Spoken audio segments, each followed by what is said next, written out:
As we go along in each picture, we are learning more and more of how to shoot with digital technology. And action. It gets better and better every time we go to shoot a picture. The advances have been phenomenal. There's a monitor on the camera there, which is static. There's a monitor on the crane. There are all these monitors scattered all over the place. We have what they call the video village here, these big plasma screens. Every time we move to a different set, they set them up for George, and there's sort of a little theater of people out in front of it, and I'm one of the people that sits back there, and it's great for me. What he's seeing is what you will see when you see the movie. Thank you, Captain. Rest well, my lady. Seeing a larger size image is much more helpful because you can see detail. Not only is it just to see the camera angle and see what's seen and what's not seen, it's also from a cosmetic standpoint with C-3PO, even with R2, the reflections that you'd see and what you can get rid of. Also, the other thing that's becoming much more common is we shoot 2 cameras on Star Wars every day, all day long. Film cameras, of course, have had video taps for a while, but they tend to be black and white, and they tend to be on small monitors that only the director, who has to hunker over them, is staring into. If we were looking at a black and white image that big, we would miss all kinds of things that we see when it's this big and it's full color and high resolution. It's fantastic. It's just fascinating to know that you're working with somebody who's at the cutting edge and who's pushing that envelope. We're a little ad for plasma TVs here. But I'm envious. But it's great because everybody gets to see, you know, all the makeup people, they can see whether there's something wrong. They can actually see it and go and fix it.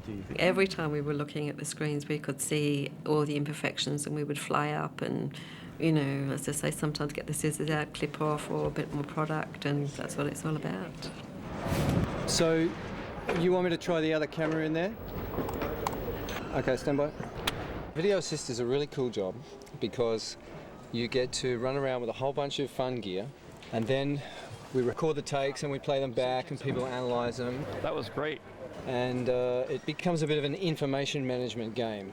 Action! They might go through a doorway, and then next week we'll film the other side of the doorway. So everybody will be asking me, get that stuff up we did last week so we can see who came first through the doorway.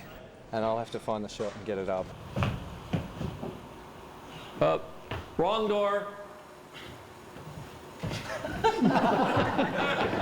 Cut.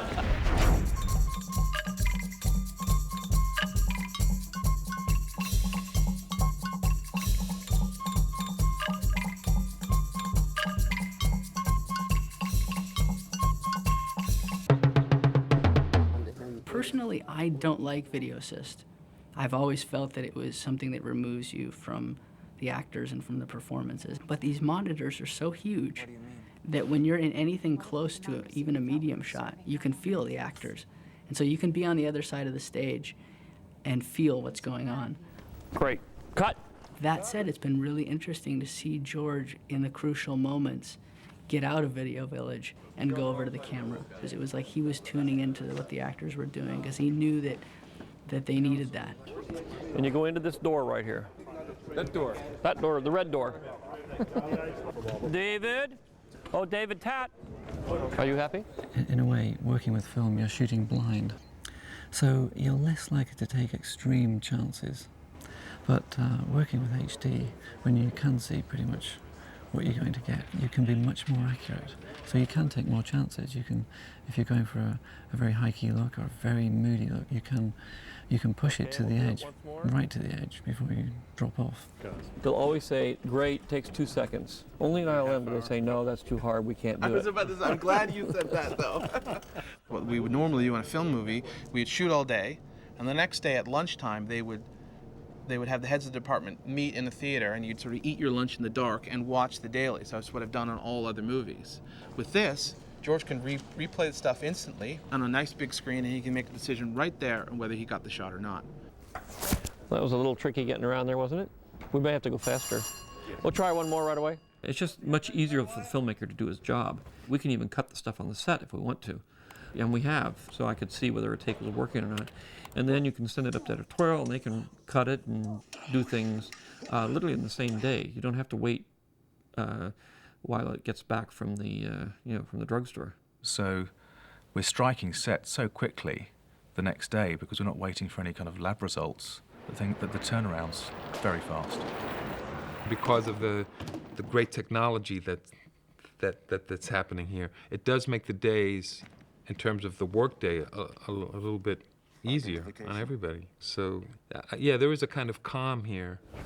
Good morning, Katie. Hey, Dad. Callum, could you go to the end mark for a second? Hi, how you doing? It's fine. Throw the counts. Welcome home. Thank you. Because of his love for it, he's trying to take it to another level. And now to come back on this film and see, like, the next generation, he's really pushed the limits of the industry to further the art of filmmaking. And action.